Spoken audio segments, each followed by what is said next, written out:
Welcome to the Able Speaks podcast, where we speak to commonly asked questions by parents who have received a life-limiting diagnosis for their child. We're Daniel and Kelly Crawford, and we're glad that you've joined us. Welcome back to another episode of the Able Speaks podcast. We're glad that you've joined us, and today we are going to touch on a topic that is a common internal wrestle on this journey through pregnancy. And the question is this: what if someone close to me is also pregnant at the same time? There are a few variables here. I think it depends on who that other person is and what kind of relationship you have with them, how close you are to them. And I mean, depending on your personality, it might be harder if you're really close to them, or it might be harder if you just know them in social settings or whatnot. And so it depends on who that person is. I think it depends on how much overlap you have with them, how much time you're spending with them, how often you see them, and in what context you're seeing them. And then it just depends on who you are and what your personality is, what your temperament is, how you are navigating the season of grief. And the way that you respond in grief might be really different than the way that you respond when you're not in grief. So I think the combination of all of those things will determine if having someone in your life that is pregnant at the same time, if that will be difficult or not. Yeah. And I didn't explicitly say this up front, but the context obviously is, hey, I have a complicated pregnancy where my child has received a diagnosis, not a quote unquote healthy pregnancy, as we're so used to taking for granted. And so I'm looking around and yeah, I think what you said is the nature of the relationship really does impact maybe how it hits and how easy or difficult it feels, loose connections versus, if you just zero it in, hey, I'm in a group of friends where I go to a Bible study or whatever it is, where 3 of the other moms are pregnant at the exact same time. And that's just really hard to enter into that week after week.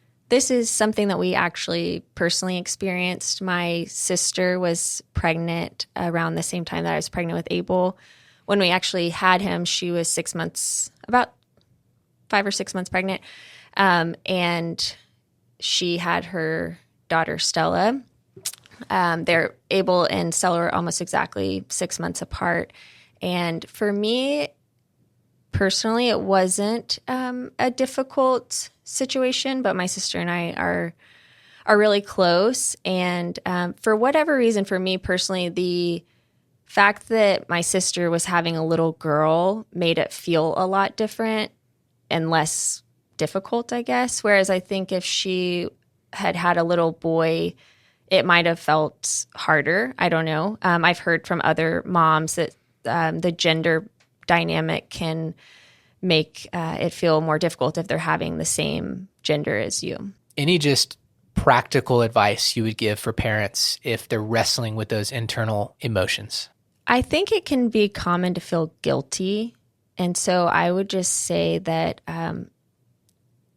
it's okay to put words on how you feel. I think it's a good thing. And we don't have to shy away from our feelings. We do have control on how we respond to those things, but we don't have to feel guilty or ashamed if it is challenging. And so our advice is typically to go to that person and just share with them and open up a conversation and say, hey, this is how I'm feeling about this. I guarantee you that person has already thought about it and wondered how you're feeling and if it's hard for you.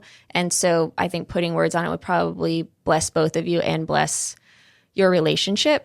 Your counsel is be honest. And so be honest with that person in your life. I think what you said is exactly true. It's already been on their mind and on their heart too, as they want to love and care for and consider you in this season. So I think it will really be a relief and really kind of a bridge, even if internally it feels like something that would create distance. I think it could actually create more intimacy. And like all of these topics, 99 times out of 100, the person is going to be like, hey, thank you for telling me. I totally understand and get that. And you can move forward accordingly. And so with that, before we wrap up the topic, any just final thoughts?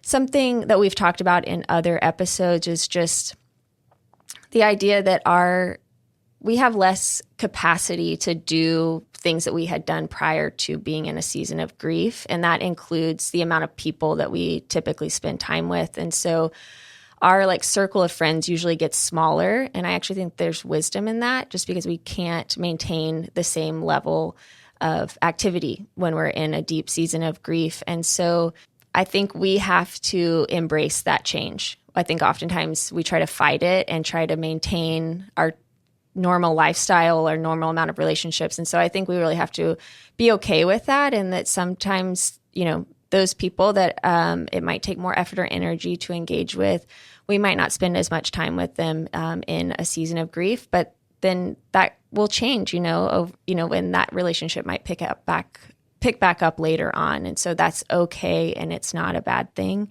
And then lastly, I think for me personally, this is personal, and I've heard this from other moms too, but this is not a blanket statement for every mother that's walked through a life-limiting diagnosis and their child passing. But I think as I saw those babies get older that were close in age to Abel, for whatever reason, it softened the impact of like seeing them and spending time with them. And it got a little bit easier as time went on.